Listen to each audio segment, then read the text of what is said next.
here tonight. For those of you that don't know me, my name is Mike, and I have the pleasure of going to school with Norm and Kate here.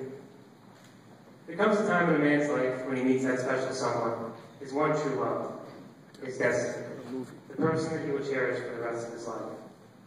That moment came for Norm when he met me 8 years ago. Yes! So bad? This all started back in the summer of 2004 when I received a letter in the mail. I opened up the letter and read, "Michael, welcome to Siena College. Your housing assignment will be Ryan Hall 110. You'll be sharing a room with Norman Duell." I said to myself, Norman Duell? Norman? You gotta be kidding me. So bad? Norm and I must have only lived together a couple of days when one day, Norm pulls out from under his bed a cutting board and a steak knife.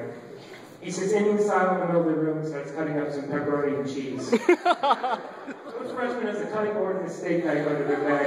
Let alone, what were you doing sitting in the middle of the room on the floor? That's Norm for you.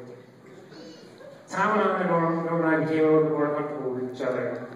Whether it was getting lunch to go, waking Chris up from his naps, or meeting up with Alex at Sneaky Pete's. We always had a good time together. This is generally the part of the best man speech, where the best man would humiliate the groom with drunken stories of craziness.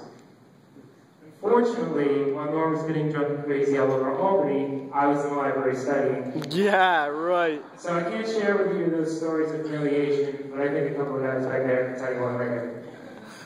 What I can tell you about is the reason why we were here. I believe Norm and Kate our junior year at a townhouse party we were having. From that moment on, Norm and Kate were inseparable.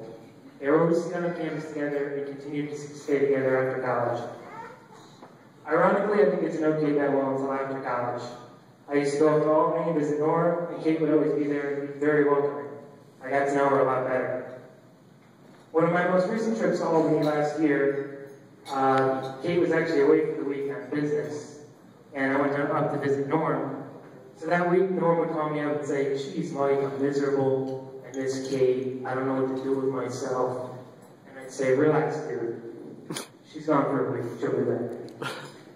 So the day I actually went up to visit Norm was the day that Kate was getting back from the airport, so we had to go pick her up.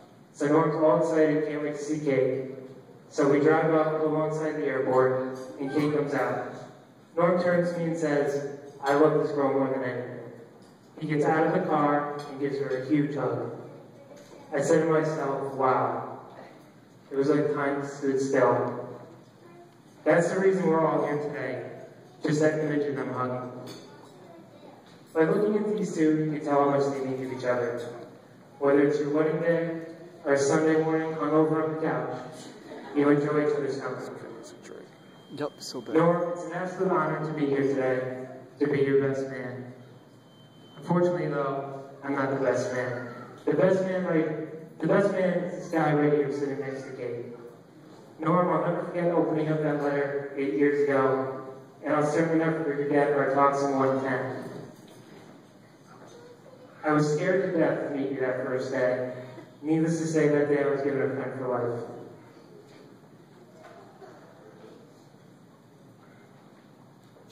Congratulations, Norm and Kate. I wish you a lifetime full of happiness, and the best is yet to come.